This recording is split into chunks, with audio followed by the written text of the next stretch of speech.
Hi everyone, it's Tina from Tina's Crafty Crochet and Tafah Crafts again.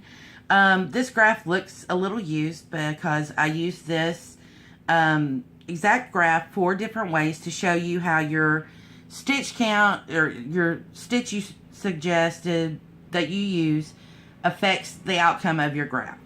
This is a 20 by 20 graph, meaning there's 20 stitches across and 20 rows high.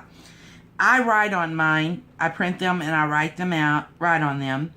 And I only did this with 2 different styles. We have a full circle and a half circle.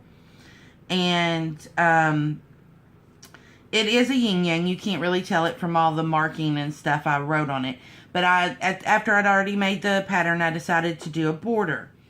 The first one I'm going to show you is the single crochet.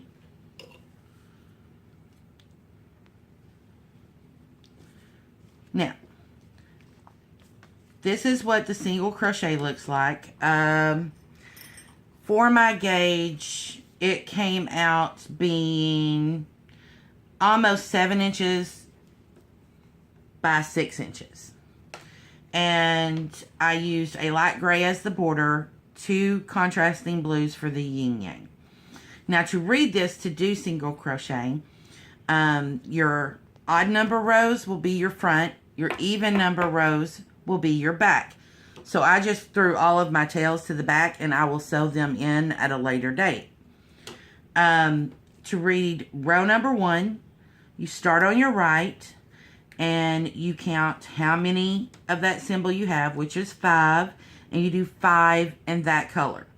And then you move to this color, which, you'll have a legend key. And you can just write out here, one is light blue, one is dark blue, and the border's gray. And then you count those and do however many stitches in that color and finish it off. And then when you go to read row 2, you start from the left and move to the right. So it's highlighted. I always take a highlighter and highlight the row I finished so I know which way I'm going. I put my even numbers on my left, my odd numbers on my right, so I know which way to start. Okay, so this is the single crochet. And this one is the half double.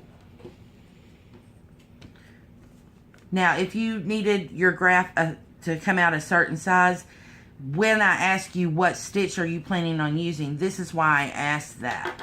Because if you're doing single crochet, it'll have to be a bigger graph than half double crochet.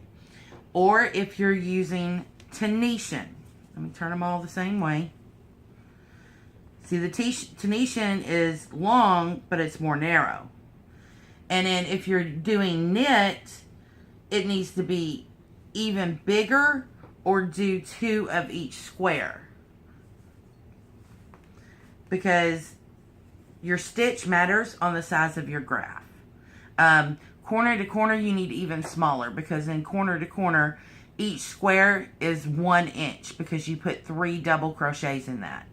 So you would say if you was wanting king size, you'd want a 90 inch by 95 inch finished blanket. I would do 90 by 95 graph pattern because each square equals 1 inch. And you kind of need to know your gauge if you needed a specific size for any of the other. My gauge, for me personally, using an eye hook and worsted weight yarn, is basically I count 1 inch per stitch in single, 1.5 inches for half double, and 2 inches for Tahitian. That is because the Tahitian uses so much more yarn. So that way you can make sure you get plenty.